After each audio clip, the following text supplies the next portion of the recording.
এখন বাজে সকাল 7টা আর এই যে বাবাই রেডি হচ্ছে। আজকে কলকাতাতে মেসি আসছে, মেসিকে দেখতে যাচ্ছে। আর লিও বুঝতে পেরেছে একটা কোথাও যাচ্ছে, সেই জন্য এই যে আজকে সকালে টিফিনে এই যে একটু পাস্তা বানাবো। পাস্তা অত রাত্রি কত ভিড়? হ্যাঁ, অত রাতে রাস্তা এয়ারপোর্টের বাইরে ভিড় থাকে তো। এখন দেখে চলে আসবো, তারপরে দেবে রাখছি। সাবধানে যাবি।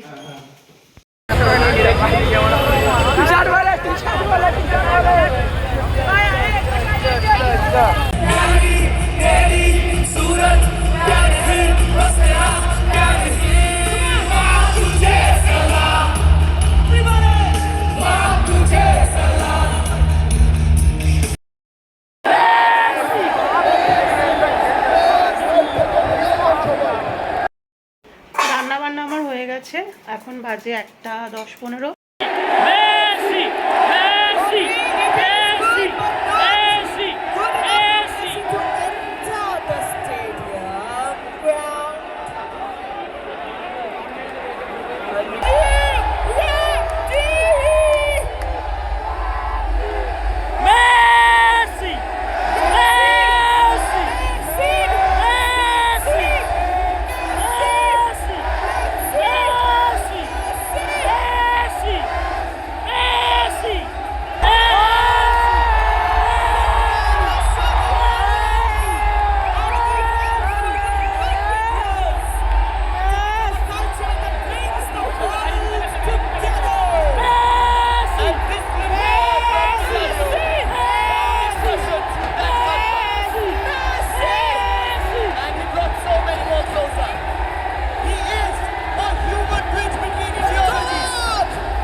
পরিষ্কার করছি। এখানে আমার এই যে লিও সোনা খেলা করছে বাটি নিয়ে, আর মুনিয়া এখানে পড়তে বসেছে। মুনিয়ার শরীরটা ভালো না, কাল থেকে পরশু রাত থেকে ওর জ্বর, তো আজকে ক্রিকেট খেলতেও যেতে পারেনি। আর ও এখন পড়ছে কারণ সোমবার থেকে ওর ইউনিট টেস্ট চালু হচ্ছে, ফাইনাল এক্সামের ইউনিট টেস্ট চালু হচ্ছে। আর বাবাই গেছে তো মেসিকে দেখতে, কিন্তু নিউজে যা দেখছি তাতে তো মাথা পুরো খারাপ হয়ে যাচ্ছে, প্রচণ্ড টেনশানে আছি। তো অনেক ভক্তরা যারা এতদিন ধরে অপেক্ষা করেছিল মেসিকে দেখার জন্য, প্রচুর টাকা ইনভেস্ট করেছে, ইভেন আমার ছেলেও। তো 5,000 টাকা করে টিকিট, এছাড়া আরও তো যারা করেছে তাদের তো আছেই। আদৌ মেসিকে দেখতে পাচ্ছে কি না সেটাই, যাক নিউজে দেখছি, যেগুলো নিউজে শুনছি সেটাই আমি আপনাদেরকে বলছি যে কি বিচ্ছিরি পরিস্থিতি। ছেলেটা আমার আসুক বাড়িতে, তারপর আপনাদের সাথে সবটা শেয়ার করবো। এখন প্রচণ্ড টেনশানে আছি, যতক্ষণ না বাড়ি ফিরছে ততক্ষণ আমার এই টেনশান যাবে না।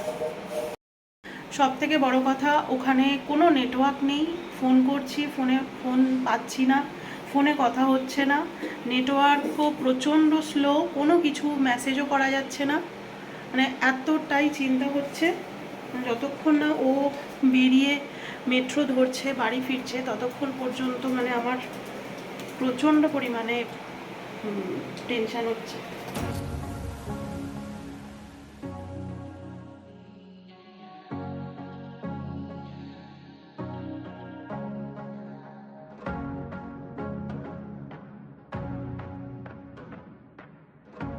আজকে রান্না হয়েছে ভাত, এখানে আলু ভাজা, করলা ভাজা, বাঁধাকপির তরকারি, পেঁয়াজ কালি আলু ভাজা, আর এখানে একটা মাছ আর ডিম রয়েছে। ছাদে এসেছিলাম জামা কাপড় কাচাকাচি করতে, কারণ ঠান্ডায় বাথরুমের মধ্যে অনেক জামা কাপড় থাকলে ঠান্ডা লেগে যায় অনেকক্ষণ ধরে কাচলে। আর গাছগুলো একবার আপনাদের দেখাই। আজকে এই জবা ফুলটা ফুটেছে, অরেঞ্জ কালারের ফুলটা।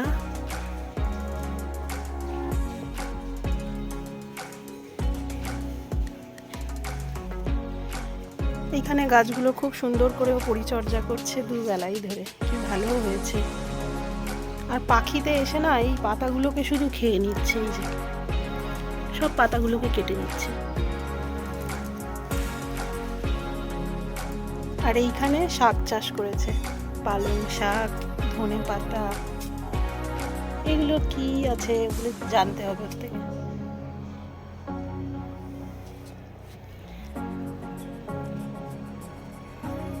আমি এসেছিলাম জামা কাপড় কাচতে, তো কাছে আমার হয়ে গেছে এই যে, আর ধোপা বাড়ি হয়ে গেছে।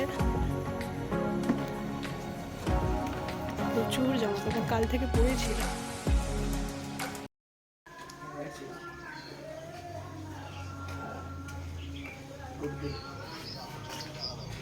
নেওয়াটা আগে আসুক, আগে এইটা যারা হয়েছে এরপরে আর কেউ আসবে নাকি সন্দেহ।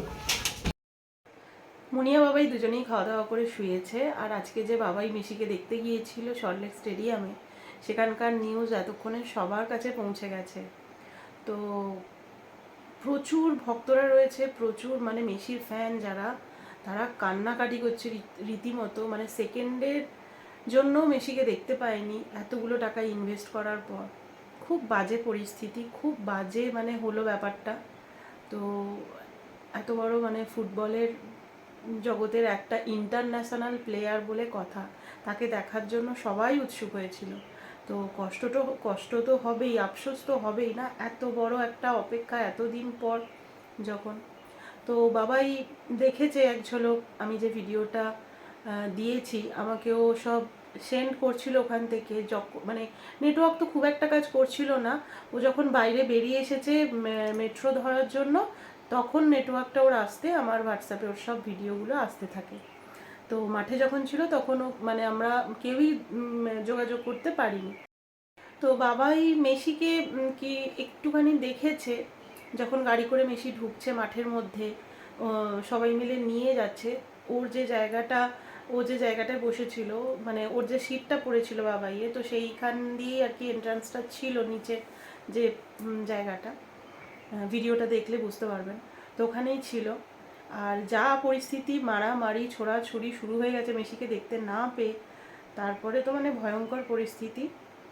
তো যাই হোক, বাবাইয়েরও একটু নাকে লেগে গিয়েছিল। ওখান থেকে তো আমি প্রচণ্ড ভয় পেয়ে গিয়েছিলাম। তারপর বাড়িতে আসতে যখন দেখলাম সব ঠিকঠাক আছে, অতটা মানে নয়, একটু ওখানে ফার্স্ট এড করে দিয়েছে যিনি ডাক্তার ছিলেন। ও আফসোস করছে আর একটা কথাই বলছে, মা আমার দেখেছি সব ঠিক আছে, অনেকে দেখতে পায়নি, তাদের তো ওটা একটা বিরাট কষ্ট, ওই জায়গাটাকেও পূরণ করতে পারবে না।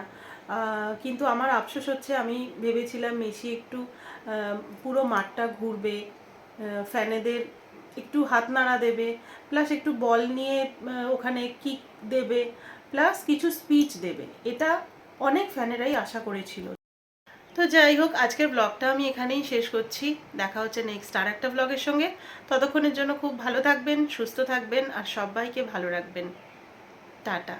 আজকে আর গুড নাইট বলবো না, অনেকটা সকালেই ব্লগটা আজকে শেষ করে দিচ্ছি। আর লিও এই যে এখানে ঘুমাচ্ছে নিচে, ও আমার পাশে ছাড়া ঘুমায় না, ছিল বারান্দায়, তো যেই আমি এই ঘরে এসেছি আমার সাথে সাথে চলে এসেছে। তাহলে চলুন আজকে টাটা, দেখা হচ্ছে নেক্সট ব্লগে।